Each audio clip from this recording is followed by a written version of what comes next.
Welcome back to a new year, people. It's me, the Lit Teacher, and today I want to run through how you can succeed in English this year. This video is going to be all about getting your mindset right, the approach that you're going to take to the subject this year, and how that's going to benefit you and lead to you reaching your potential in the best subject at school, English. So let's get straight into my tips.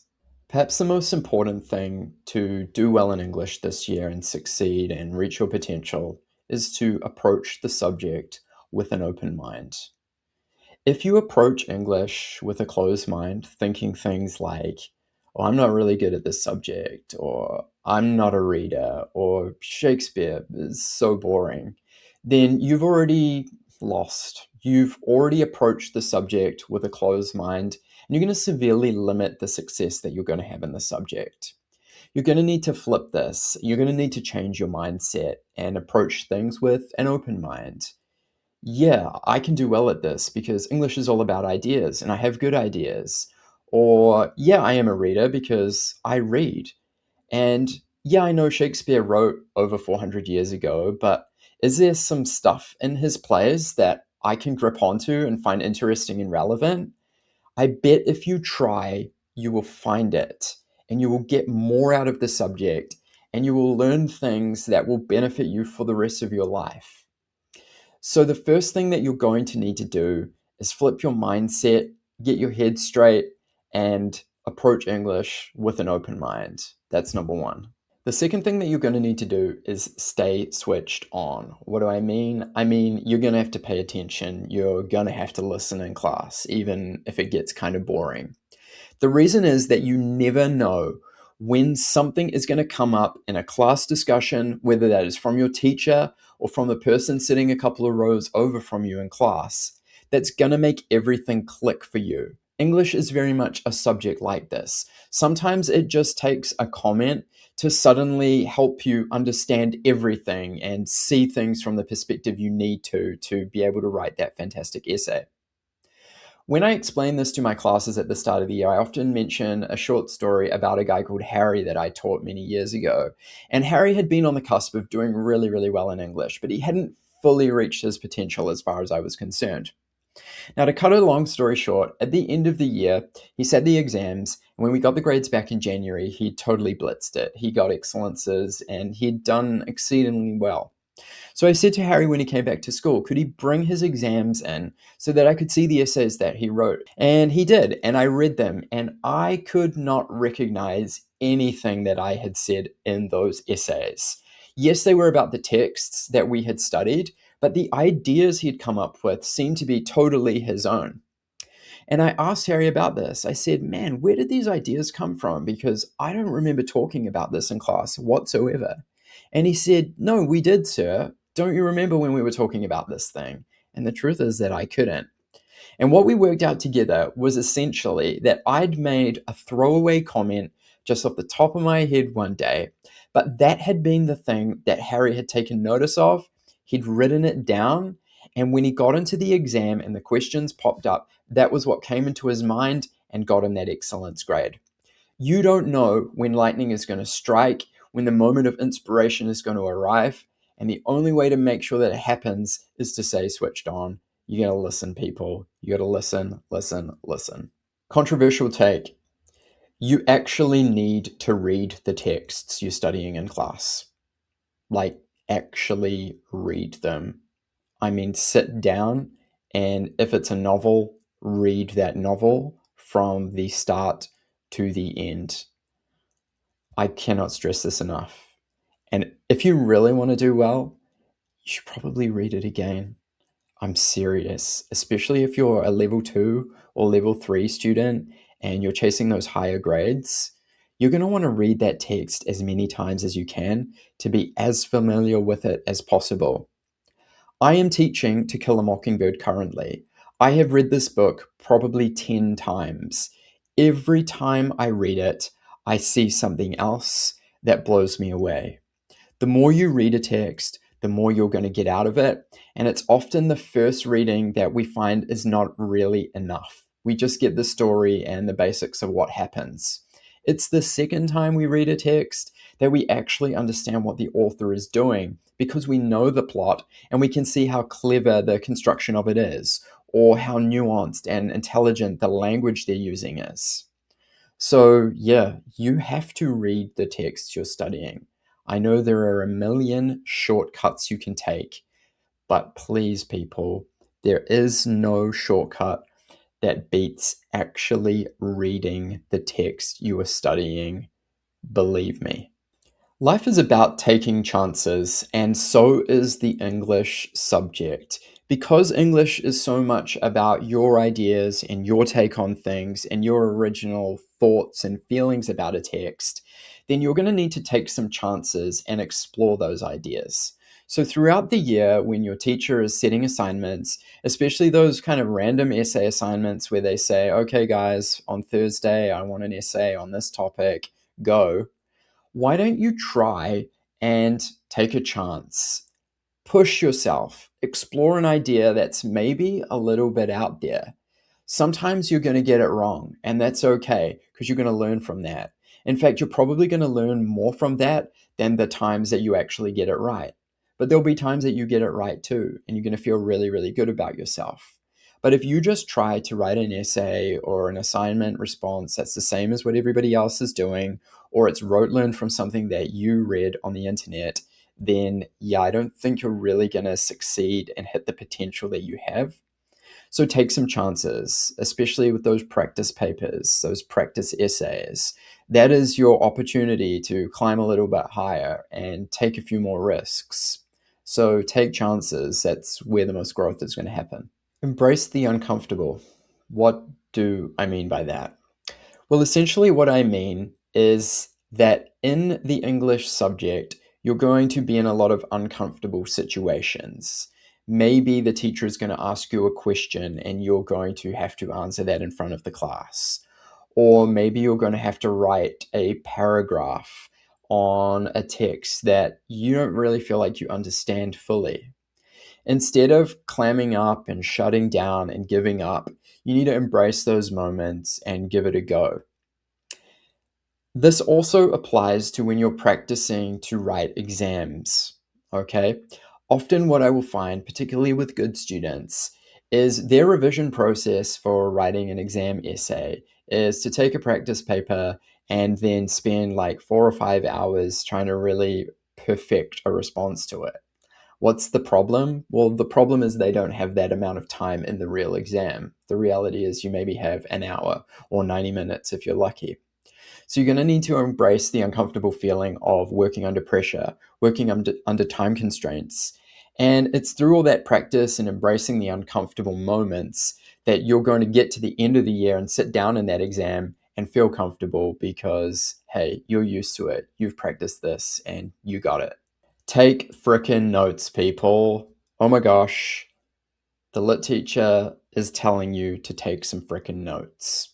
I've said it in previous videos. Note taking is a personal thing. These notes that you are writing in class are your notes.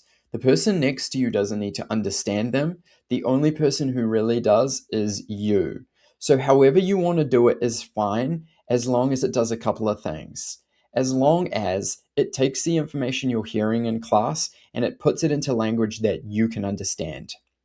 And once it's put it into language that you can understand, is it language that you can understand several days later, a month later, 6 months later when you're revising?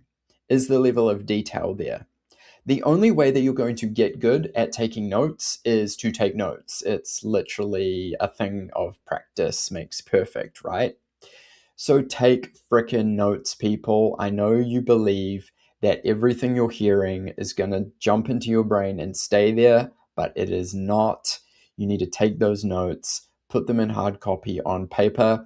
The process of the information going into your head, through your hand, and onto the page is actually where a lot of the rewiring in your brain is happening to store that information that you can then retrieve when you really need to. So, yeah, take some freaking notes.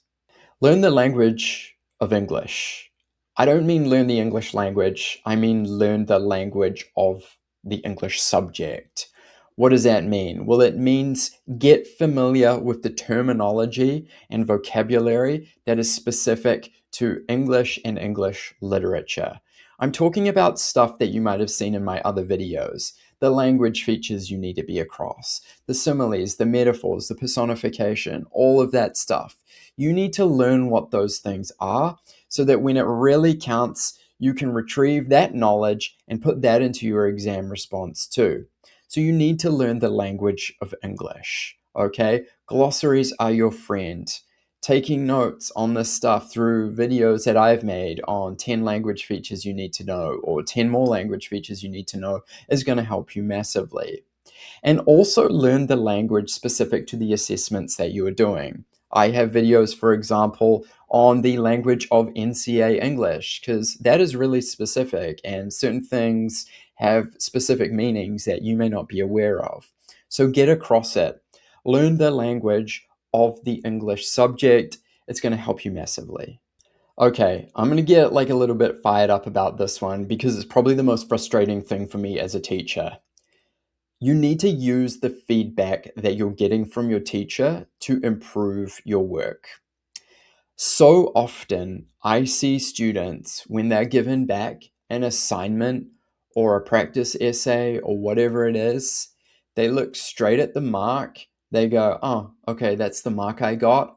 And they never read the comments that I've written down telling them why they got that mark. It is so frustrating. In fact, to me, the mark is almost the least important part. It is the specific and precise feedback that your teacher should be giving you when you do assessed pieces of work that is going to help you improve, that is going to make you do better next time. You need to engage with that feedback. You need to look at that feedback and compare it to other feedback you've got. Is your teacher saying the same thing to you over and over again, like you need to work on your paragraphing? If there are common trends, then that's alerting you to the things that you need to practice and make a conscious effort to improve. Are they also giving you positive feedback? And can you take that positive feedback on board and really boost your confidence in the subject? Whenever I'm writing feedback, I always try to write something positive and some constructive criticism as well. And I find those positive comments often give my students a real boost and make them feel better about what they're doing. So engage with the feedback you're being given. Use that feedback to be better. Don't just look for the mark, look at the feedback. You gotta do it, seriously. Just another thing on feedback. If you're not getting feedback, then you need to go and seek it out. You need to ask your teacher for feedback. You need to go and have that conversation. If all you're getting is like a sentence and it's not really clear to you what is being said, then you're going to need to push to have a conversation because, in my opinion, the role of the teacher is to provide constructive feedback to help you be your best. And if you feel like that's not happening, then it's kind of on you to seek it out and maybe push your teacher to give you what you need. Consistency is key. Doing the things that I've outlined regularly is going to translate to success. It's super easy to get fired up and start the right way, only to find that you kind of slip out of some of these good habits in week 4 or week 5 of the term, and suddenly you're kind of back to your old ways. The way that you're going to be better and you're going to succeed this year is by doing the things that I've outlined so far consistently and just being a consistent student and doing that stuff on a regular basis that is going to translate to success for you. Consistency is key. In the age of Spark Notes, Google, and now ChatGPT, it is so easy to go immediately to those platforms for an explanation of something in English. Like, if you don't really understand a book, then just ask ChatGPT. It's going to tell you, right? Please don't do this. Your starting point should be to think for yourself. When you've read a text, a poem, a short story, a novel, or you've watched a film, sit with it for a while. Think about it. Think about it from your own perspective. Try not to pollute your thinking with other ideas until you've kind of engaged with it yourself. At that point, once you've kind of processed a text, then you might go and look at what other people have said about it. But if you jump straight to what other people have said about it, then you're going to potentially miss that original take, which might come from you. And what I usually find with students is when they arrive at their own understanding through their own thinking, that is often the strongest material because it's come from them, it hasn't come from somebody else. So, my last piece of advice is to think for yourself. That should be your starting point. And only once you've thought about a text from your own perspective should you go away and see what other people have said. And that, my friends, is how you're going to succeed in English this year. I know I put this video out at the start of the year, but I'd super highly recommend you revisit this in 2 weeks' time, 3 weeks' time, at the end of the term. Go over this stuff because I honestly promise you, if you can put into practice the things that I've outlined here, if you can approach the subject with the right mindset, then you are going to succeed in whatever way success looks for you. I am the Lit Teacher, and I'm welcoming you to a new year, and a new set of videos will be coming out in the coming weeks. So please like and subscribe to my channel if you want to see those. And until next time, all the best with your studies in the English subject, and ka kite.